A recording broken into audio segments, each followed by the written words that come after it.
Sewing machine tutorial ভিডিওর পক্ষ থেকে আপনাদের সবাইকে স্বাগতম। আজকের আমরা জানব ঝুঁকি এর আইএসএম সার্কিট রিসেট সম্পর্কে। এই সার্কিটের মডেল নাম্বার হচ্ছে SB71S।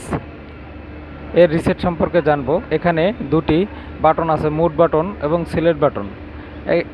এই সার্কিটটি রিসেট দিতে হলে আগে পাওয়ারটি অফ করতে হবে। মুড এবং সিলেক্ট বাটন একসাথে চেপে ধরে পাওয়ারটি অন করতে হবে। পাওয়ারটি অন করে আমাদের এখানে সিলেক্ট করতে হবে CS সিলেক্ট করে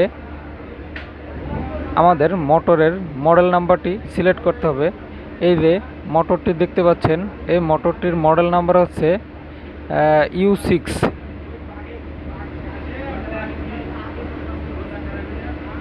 U6 আমাদের সিলেক্ট করতে হবে।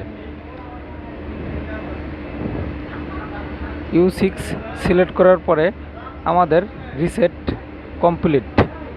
এখন আমাদের পাওয়ারটি অফ করে আবার অন করতে হবে। এখানে একটি ইরর ছিল E1, এটি চলে গেছে। এখন আমাদের মোটরটি চলবে।